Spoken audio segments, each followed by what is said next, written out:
presenta este espacio Taller Cantonet.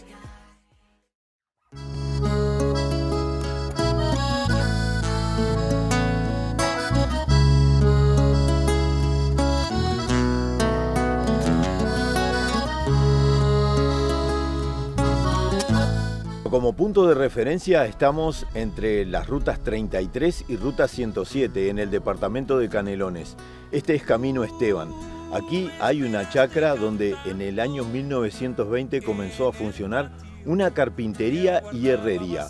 Hoy es el lugar que vamos a visitar en el marco del Día del Patrimonio en nuestro país. Estamos en un lugar histórico, en primer lugar, ¿verdad?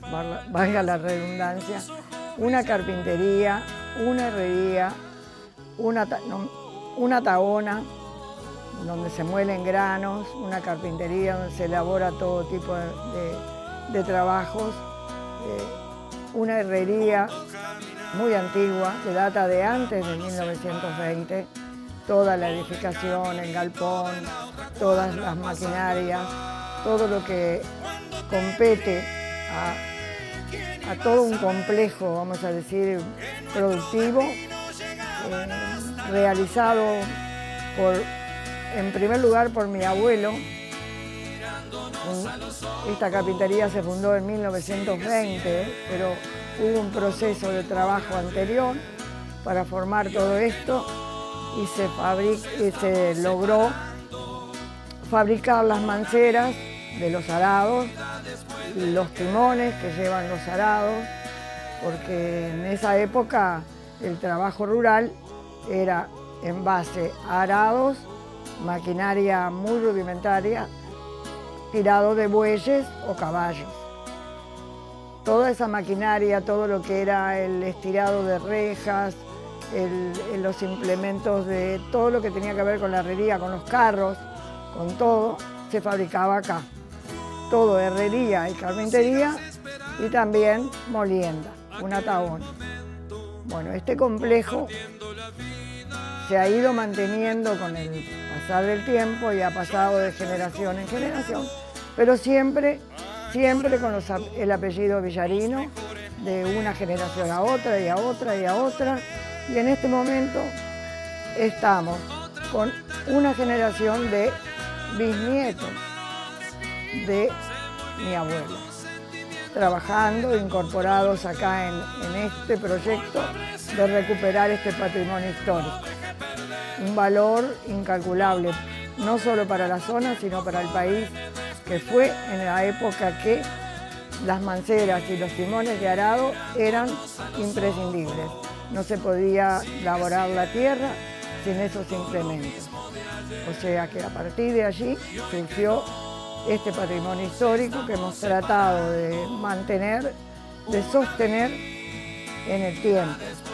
Una gran satisfacción de poder ahora comunicar y que tome estado público y que nuestros jóvenes, niños, vean, entiendan, se le pueda explicar educativamente en qué consiste esto, porque la parte histórica de un país no se puede perder.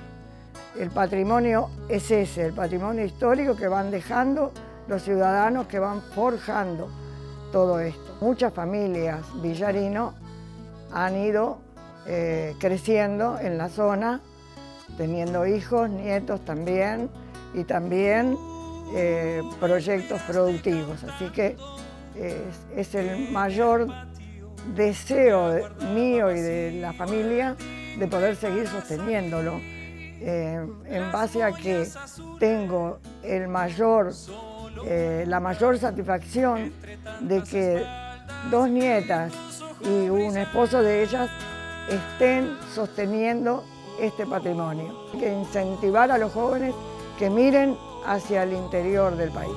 Para mí, como bisnieto de Gervasio Villarino, soy parte de la tercera generación. El emprendimiento parte de un colectivo familiar, especialmente de jóvenes que se están instalando en el medio rural. Mi carácter de arquitecto estoy como amplificando posibilidades y colaborando con el emprendimiento. Y lo que puedo destacar es que es un galpón que tiene una estructura de finales del siglo XIX, principios del siglo XX, una estructura de cerchas muy singular, con una transición de la estructura al suelo que ejemplifica un modo de construir típico de esas estructuras rurales, que se mantiene en pie, por suerte, y que fue parte de una pequeña revolución industrial local que coincide con la etapa de entreguerras, básicamente la Segunda Guerra Mundial, donde hubo una sustitución de importaciones. El Uruguay empezó a producir lo que no se podía importar y básicamente eso generó, en particular en mi abuelo, que nació en 1911, Ismael Villarino, junto a hermanos que vivían en colectivo en el predio, un mecanismo de búsqueda de un perfil productivo de la carpintería. En particular se dedicaron a hacer manceras, mangos para los arados. Tenían una tecnología innovadora en aquel momento que llegaron a patentar de la técnica de doblado de madera en caliente al vapor, con algunos productos, sulfatos, y hay una especie de mezcla mágica que todavía no se pudo descifrar en qué consiste, pero se llegó a patentar, se vendió la patente para una fábrica de palos de hockey. Y bueno, y básicamente reparaban también las estructuras de madera, plegados de la forchela, o los porteos, sistemas descapotables. En ese sentido, lo que podemos destacar es que había una impronta de innovación bastante pujante y en su tiempo libre llegaron a experimentar experiencias de vuelo no tripulado. Por ejemplo, hicieron un planeador, una estructura que estaba básicamente muy vinculada a las búsquedas del vuelo no tripulado en Estados Unidos, y lo remontaron en el campo. Hubo una anécdota de que, bueno, tomó vuelo, se rompió, pero estaban como con mucho tiempo libre también para innovar y generar mecanismos de ampliar las posibilidades tecnológicas de aquel momento. Hay unas anécdotas interesantes también del rol de la mujer rural en aquel momento, cuando en los años 20 contrataron a un herrero migrante escapado de la guerra, de la Primera Guerra Mundial, que era un ruso que no dejaba que en la carpintería entraran mi abuelo, bueno, los hermanos, por el tema de las técnicas del oficio. Y las mujeres sigilosamente venían a aportarme un té, una merienda, y se quedaban y podían observar y ir complementando el oficio. Después trasladaban lo que pasaba con los tiempos de fraguado, la cantidad de golpes, etc. Y todo fue como una construcción interesante en que, bueno, que habían oficios que venían con ciertas técnicas de migrantes que aportaron muchísimo también en aquella etapa de entreguerras, y eso fue parte fermental de lo que pasó en el predio. Pero bueno, hay una apuesta a futuro que está en manos de jóvenes.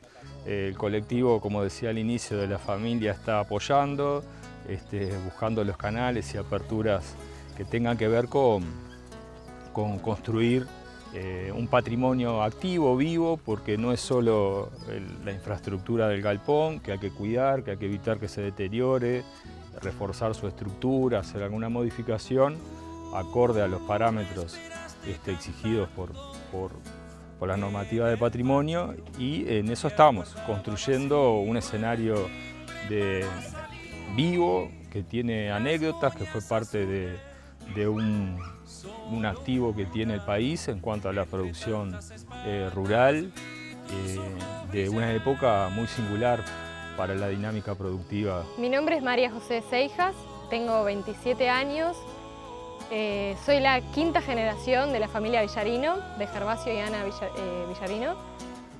Y bueno, hoy somos parte de un proyecto que se llama Chacra Nanda, que es la recuperación de un predio familiar.